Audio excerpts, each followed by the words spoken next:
everybody and welcome to today's video. I am going to be reviewing this fantastic book called Maria the Wanted by V. Castro, which I was lucky enough to receive a copy of to participate in the Black Crow PR and Titan Books book tour. So let's jump into what it's about and then get into the review. So it's kind of like a paranormal fantasy horror, I would say, historical fiction as well thrown into there to some extent as well. The caption says that it's really good for a downry of blood and certain dark things. Both of those books are books that I want to read, so if that's like-minded, I'm sure I'll enjoy both of those too.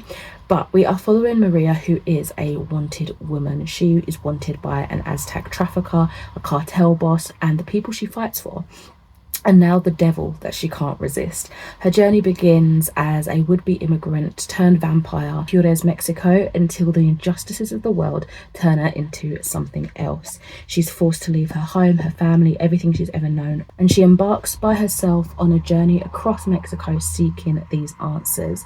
She's learning a new language, she's learning how to survive as a vampire on her own, and she's deciding, I want to fight for people that need help and can't fight for themselves. Throughout this all, she's on a mission to find her maker and discover more about vampirism and keep continuing to fight the good fight.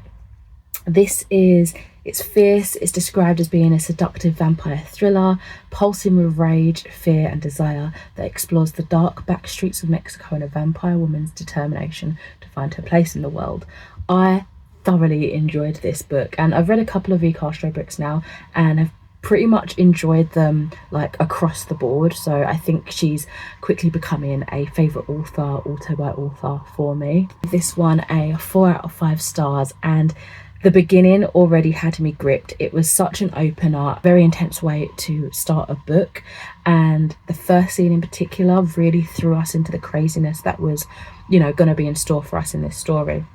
I did feel a bit lost initially with what was going on in the setting of the first chapter, but I feel like it perfectly must have mirrored how Maria was feeling during the tumultuous, violent occurrence that begins the opening scene. Whittling down to the basic instinct of her needing to survive what is going on in this moment.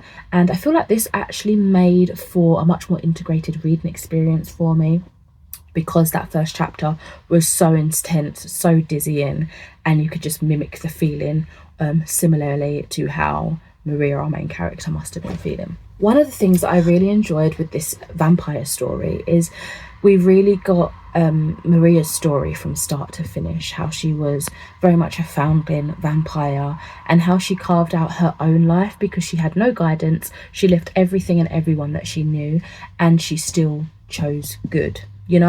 Of course, there's some times in life where you're going to make a bad decision here and there. You might not do what's best for yourself and others, but what I really liked about Maria as a character is she soared above that, and not necessarily in like a higher than thou way, but more so that she learnt from her mistakes and she educated herself, she educated others, and she fought for what she thought was right. She owned up to mistakes. She had a strong personality, very stubborn at times, and I just felt like she was a really well-rounded character. I did find, in terms of writing style, some of the conversations often felt a little bit stilted and like stiff, like overly formal, even in the modern time period, because we do span some decades following a vampire, of course, so it did make it a little bit awkward in terms of like flow of reading at times, especially when it came to conversations between characters.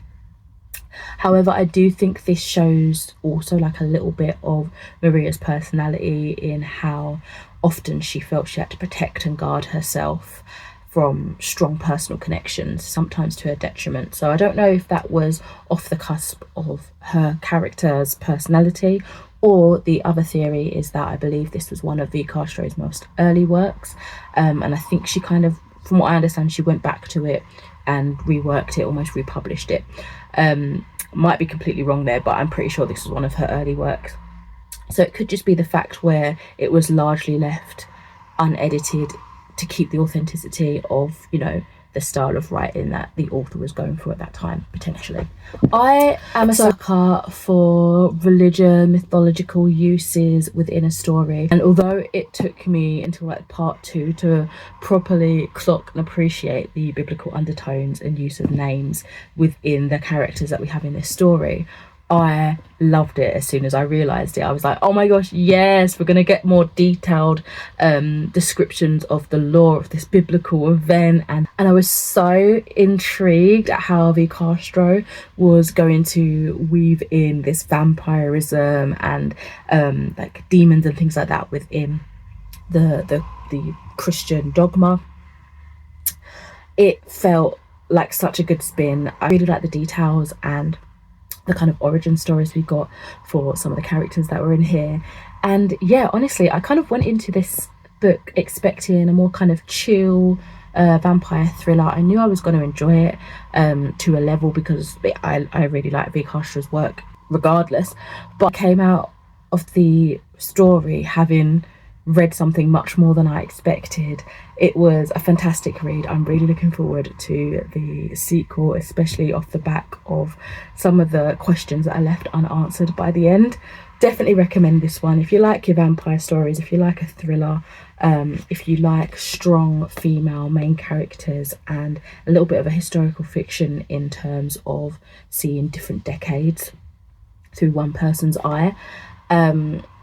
You're gonna love this, I think. So yeah, definitely check this out if you haven't already.